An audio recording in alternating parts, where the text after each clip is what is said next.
Именно они за последние годы собственными руками разогнали спираль мировой инфляции. Своими действиями привели к росту глобальной бедности и усилению неравенства, к новым потокам беженцев во всем мире.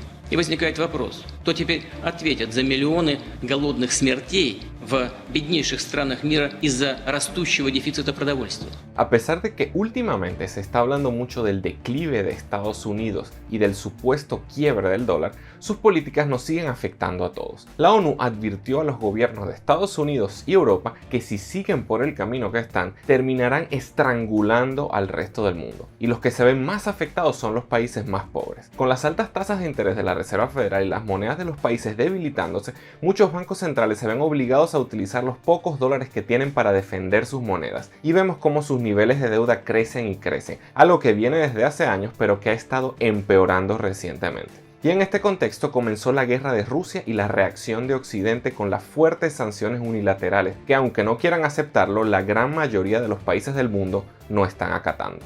Вслід за дефіцитом продовольства неминуче прийде політичний хаос, який може призвести до падіння багатьох урядів. Lo que sí vemos claramente fue cómo los precios de los alimentos y la energía se dispararon, y mientras se mantenga la guerra militar y la guerra económica, seguramente el problema se puede agravar mucho más. No olvidemos el caso de Sri Lanka, país en el que se cumplió la predicción de Zelensky. Se trata de un país que importa mucho más de lo que exporta, y entre esas importaciones están el trigo, el arroz y el petróleo.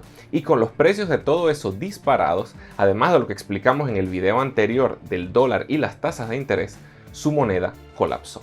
Sin embargo, a pesar de estas predicciones catastróficas, al contrario de lo que muchos pensaban, hemos visto cómo los precios de las materias primas en el mercado internacional han ido bajando poco a poco, y el precio del petróleo también. ¿Será que ya no hay que temer y podemos seguir extendiendo la guerra indefinidamente sin consecuencias para el resto del mundo? ¿O nos dirigimos inesperadamente a una hambruna global? Lo que sí está muy claro es que las luchas geopolíticas siguen y las hemos podido ver reflejadas con el impulso a la desdolarización por parte de los países BRICS y los recortes petroleros de la OPEP, la Organización de Países Exportadores de Petróleo, que inmediatamente hicieron saltar los precios del petróleo.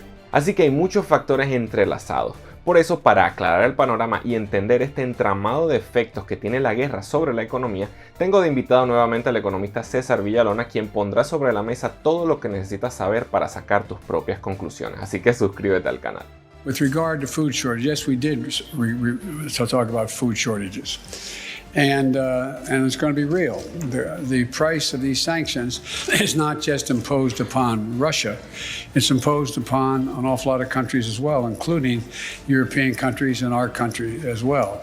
El primer impacto de la guerra creo que es la destrucción de una buena parte de la infraestructura de Ucrania, lo más dramático, en términos humanos y en términos de su infraestructura. También Rusia tiene unos daños humanos. El daño a la infraestructura de Ucrania tiene un impacto fuerte en la economía mundial y el involucramiento en una guerra con Rusia, porque las dos son potencias energéticas, sobre todo Rusia. En Ucrania está afectada la infraestructura productiva, la infraestructura de almacenamiento y la de transporte. Ni siquiera logra sacar productos por el Mar Negro si Rusia no la deja. Y Ucrania tiene un peso importante en la producción, sobre todo agrícola, de maíz, de trigo. Entre Rusia y Ucrania producen casi el 30% del trigo y producen más del 20% del maíz mundial, dos productos básicos, son alimentos y también son materia prima. Eso genera una inflación por interrupción del comercio, por alza de costos de producción, y los costos de producción suben sobre todo por la energía, por el petróleo y por sus derivados, entre ellos los insumos agrícolas. Entonces tenemos problemas de infraestructura, problemas de transporte,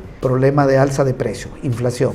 La inflación reduce el poder adquisitivo de la población y genera pobreza y más problemas de carácter social. Hay unos datos de que la pobreza en América Latina va a subir en 8 millones. Pero la inflación ya venía afectando a la economía desde meses atrás. Aquí podemos ver que ya empezaba a subir desde que Biden llegó a la presidencia. And now, second big reason for inflation is Vladimir Putin. Она начала складываться еще с февраля 2020 года в процессе борьбы с последствиями пандемии коронавирусной инфекции. Ничего лучшего не нашли в тех же Соединенных Штатах, финансовые, экономические власти, как пойти по пути вливания больших денежных средств. La guerra ha disparado costos que se dispararon ya con la reactivación del 2021. Fue un año de inflación el 2021. El petróleo se elevó muchísimo. El petróleo es el 40% de la energía mundial y del petróleo se hacen más de 1000 productos. Si el petróleo sube, se encarece la medicina, se encarecen los insumos agrícolas, que son costos para las empresas que necesitan insumos agrícolas. Se encarecen los combustibles, que eso encarece todo, transporte. El mayor costo de una industria es la materia prima y la energía. El mayor costo de un comercio es la energía y la mercancía que compra. Todo eso subió en el año 2021. Y en el 22, con la guerra, el problema de costo para mí se agravó, porque el precio del petróleo subió muchísimo, el del gas subió muchísimo, y aunque hoy haya bajado, ya está todo este efecto. El año pasado fue de una inflación más alta que el 21, a nivel mundial y a nivel de la mayoría de los países. Casi todos los países tuvieron una inflación más alta en el 2022 que en el 2021. Ahora estamos en el 23 y no se logra controlar la inflación. Y está ese conflicto que dificulta el suministro y que no resuelve el problema de los costos internacionales. La baja del petróleo que hemos tenido porque la economía mundial está creciendo menos, pero la China va para arriba y la de la India va para arriba. La China es la segunda y la de la India es la número 5. Esas economías van a jalar de nuevo un alza de precio. На світовому ринку і в окремих країнах. Це прямий наслідок дій Росії. Pero esto no es un tema solamente de inflación y pobreza, sino directamente de hambre. La Organización de Naciones Unidas para la Alimentación y la Agricultura lo viene advirtiendo. Y aquí lo aparentemente irracional no solo de la guerra como tal, sino del esfuerzo consciente e intencional por parte de Estados Unidos de convertir la guerra militar en guerra económica. We're fighting a war right now. It's a global war. It's a war to preserve the international rule of law. And yet we're asking some of the poorest countries to bear a lot of the price in terms of higher food prices. They may starve. Okay. We're not doing anything about the debt crisis. So in terms of managing a global alliance, we're failing. Yo veo dos problemas por el lado alimentario. Lo primero es el peso que tienen Rusia y Ucrania en la producción de alimentos. Una buena cantidad del trigo y del maíz que se produce a nivel mundial se produce en esos dos países. El maíz es un producto básico, entonces hay un encarecimiento y hay una dificultad de Ucrania también para vender lo que quiere por el problema del Mar Negro, que está controlado por Rusia, y había un acuerdo de que iban a sacar los alimentos, pero Ucrania atacó una región de Rusia, entonces Rusia frenó las posibilidades de exportación. Entonces esos productos tienen un alza de precio por problema, aquí sí, de una oferta que cae, ¿verdad? Ya una oferta frente a una demanda mundial que hay. Pero además, esos países son productores de insumos con los que se hacen los productos agrícolas. Tienen la mayor cantidad de fertilizantes y muchos de esos fertilizantes tienen un componente de petróleo. Por lo tanto, el alza del precio del petróleo afecta los costos de producción en el sector agropecuario y eso dispara los precios. Entonces tiene aumento de costos y caída de oferta. El resultado es alimentos más caros. Eso está pasando en el mundo entero. Hay un país, digamos, de Sudamérica o de Centroamérica que puede decir, bueno, yo no compro el maíz de Rusia, somos autosuficientes. Sí, pero necesita el costo de producción para el maíz. Entonces le sube el costo de los fertilizantes, de la urea, del sulfato de amonio. Se está encareciendo el maíz, aunque sea un país autosuficiente en cuanto a su producción. Y el aumento del costo tiene que ver con la energía. Entonces, si los alimentos se encarecen, sube la pobreza, sobre todo la pobreza extrema, que se mide en cuanto a la capacidad de una familia o una persona de consumir una canasta que le llaman básica alimentaria para no caer en pobreza extrema. Hay otra pobreza que le llaman relativa, de la gente que tiene garantizada la alimentación, pero le falta la vivienda o algunos servicios, pero la extrema es la más grave. En América Latina ya hay un cálculo de un incremento de la pobreza extrema en casi 8 millones de personas. Y está pasando lo mismo en otras regiones del mundo. Eso es gravísimo, porque los ingresos de la gente no tienden a subir. La gente que tiene un ingreso bajo, un salario bajo, una pensión baja, hay países donde la gente recibe remesas de sus familiares, pero los ajustes salariales no suelen hacerse, donde hay contracción económica. Si la inversión privada está contraída y la tasa de crecimiento de la producción es menor, los empresarios no tienden a subir salario, porque tu ganancia está siendo afectada. Entonces, el mismo salario, la misma pensión y los alimentos más caros, el resultado es más pobreza extrema, que también se le llama indigencia. Under my plan for the economy, we made extraordinary progress, and we put America in a position to tackle a worldwide problem is worse everywhere but here: inflation, Efectivamente vemos como muchos políticos están cantando la victoria contra la inflación. Y lo más curioso es que viendo directamente la tendencia en los últimos meses, el petróleo y los alimentos parecieran ir a la baja. Y esto podemos explicarlo por la desaceleración económica y posible recesión que claramente trae otros graves problemas.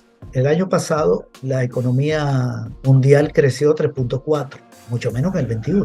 Pero este año la proyección fue 2.9. En el caso de Reino Unido, que había crecido 4.1, no crece, sino que tiene una caída de menos 0.6. Italia, de un crecimiento de 3.9, pasa a 0.6. Estados Unidos de 2 a 1.4, Japón de 1.4 a 1.8, Alemania de 1.9 a 0.1, Rusia de menos 2.2, 0.3. Bueno, mejora, pero Rusia no tiene tanto peso. Entonces, cuando nosotros hablamos de Estados Unidos, estamos hablando del 24% de la producción mundial. Y si hablamos de la Unión Europea, suman un 17%. Y si ponemos a Canadá, ya llegamos a 43%. Y si ponemos a Japón, ya estamos casi en el 50% de la producción mundial. En los países donde se genera el 50% de la producción mundial, la producción crecerá menos en el 23 que en el 22.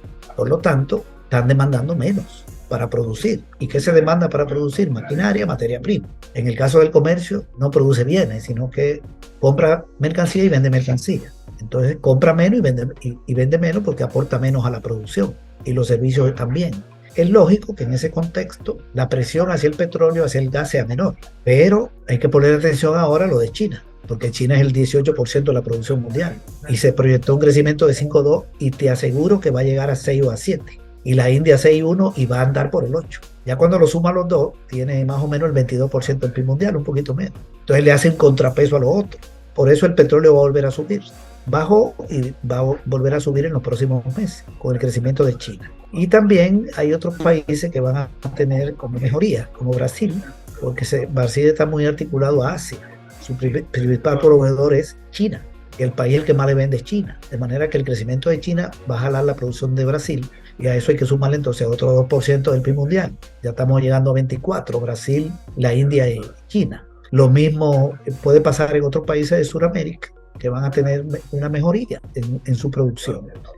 Entonces hay una parte del mundo que se contrae y otra parte que ahora se está reactivando. Entonces eso va generando baja de precio, alza de precio en el petróleo. Y la OPEP no está por reactivar la producción, para aumentar la producción. Estados Unidos además liberó 2 millones de barriles de sus reservas para venderle a Europa. Y eso también provocó un poquito más de oferta y baja de precio. Pero ellos no pueden liberalizar mucho más de las reservas, porque ponen en riesgo sus reservas estratégicas. Los efectos son como contradictorios y no son definitivos, sino que las curvas van subiendo y bajando. Yo creo que va a venir a dar la energía en los próximos, el petróleo, el gas, el carbón, los derivados, y eso va a generar procesos inflacionarios. Claramente los problemas de fondo van a seguir mientras se mantenga la guerra, pero la realidad es que los bancos centrales están haciendo todo lo posible por frenar los precios y por eso mantienen su empuje sobre las tasas de interés, lo que causa otros graves problemas. Ya sabemos de la posible crisis bancaria y la esperada recesión. Entonces, ¿qué pasará en los próximos meses? Eso es lo que te detallamos en el siguiente video. Soy Gabriel González Florentino, el economista y youtuber, y recuerda que todo sistema tiene su método y el método funciona. Более того, санкции не прошли даром и для самих инициаторов.